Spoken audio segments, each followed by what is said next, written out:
பாகிஸ்தான் பொய் செய்திகளை பரப்பி வரும் நிலையில் அதன் உண்மைத்தன்மை குறித்து மத்திய அரசு தெரிவிக்கும் கருத்துக்களை விளக்குகிறார் நெறியாளர் பாலவேல் சக்கரவர்த்தி.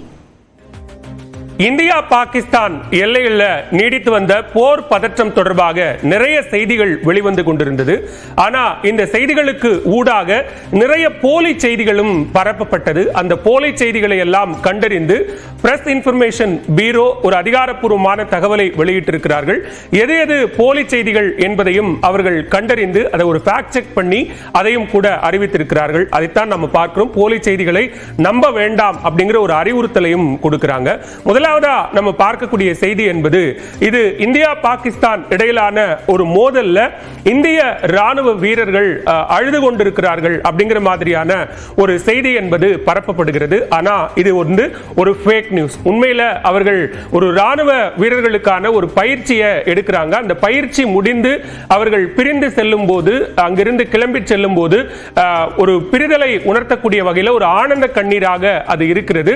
அந்த புகைப்படத்தை போட்டு இப்படியான ஒரு சூழலை இருப்பதாக வெளிக்காட்டுவதாக ஒரு போலி செய்தி. இந்த போலி செய்தியையும் PIB கண்டறிந்து வெளிப்படுத்தியிருக்கிறாங்க.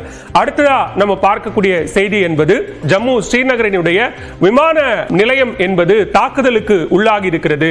விமான நிலையத்தை சுற்றி நிறைய எக்ஸ்ப்ளோஷன்ஸ் நடந்திருக்கு அப்படிங்கிற மாதிரியான ஒரு செய்தி என்பது பரப்பப்பட்டிருக்கிறது. இதுவும் போலியான செய்தி. இந்த மாதிரியான அதிகாரப்பூர்வ செய்தி இணையதளங்களின் பக்கங்களிலேயே அந்த செய்திகள் வெளியானதையும் PIB கண்டறிந்திருக்கிறார்கள்.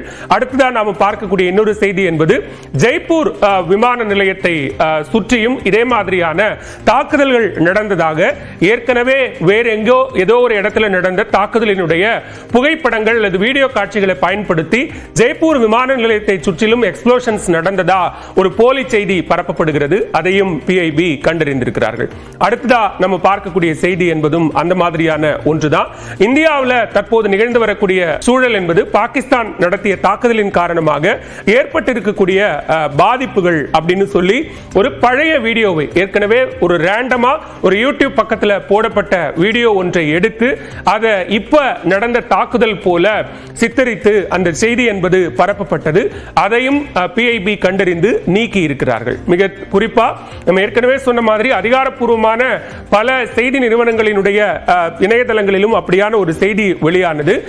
டெல்லி மும்பை விமான நிலையங்கள், அந்த விமான வழிகள் என்பது முற்றிலுமாக மூடப்பட்டிருக்கிறது.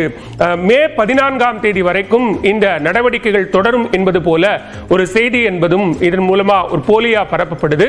ஆனா எல்லையில் இருக்கக்கூடிய வடக்கு மேற்கு பகுதிகளில் இருக்கக்கூடிய விமான நிலையங்களை தான் அதிகாரப்பூர்வமாக மூடி இருக்கிறார்கள். விமான சேவைகள் தான் ரத்து செய்யப்பட்டிருக்கிறதே தவிர இந்த மாதிரியான எந்த அறிவிப்பையும் வெளியிடல. அதற்கு அடுத்ததா நம்ம பார்க்கக்கூடிய செய்தி என்பதும் போலியாக இந்தியாவினுடைய பதிண்டா ஏர்ஃபீல்டு என்பது ரொம்ப முக்கியமான ஒன்று. பஞ்சாப் மாநிலம் பதிண்டாவில் இருக்கக்கூடிய விமான படைத்தளம் என்பது.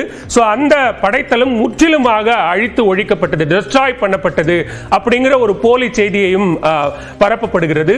ஆனா பதிண்டா விமான நிலையம் முழுவதுமாக இயங்கிக் கொண்டிருக்கிறது. அதுல எந்த விதமான பாதிப்புகளும் அல்ல, அது ஃபுல்லி ஆபரேஷனல் அப்படிங்கிற ஒரு செய்தியையும் இந்த போலி செய்தியாய் மறைத்து அதற்கான ஒரு உண்மைத்தன்மை இருக்கக்கூடிய செய்தியையும் வெளியிடுறாங்க. எனவே இந்த மாதிரியான ஒரு போர் பதற்றம் நிலவக்கூடிய நிலையில சமூக ஊடகங்கள்ல நிறைய போலி செய்திகள், பழைய வீடியோக்கள், புகைப்படங்களை அல்லது வீடியோ கேம் மாதிரியான தளங்களில் இருந்து எடுக்கப்பட்ட காட்சிகளை வைத்து நிறைய போலி செய்திகள் உலா வருகிறது. அவற்றை ஃபேக்ட் செக் செய்யாமல் நம்ப வேண்டாம் அப்படிங்கிறது தான் PIB கோரிக்கை.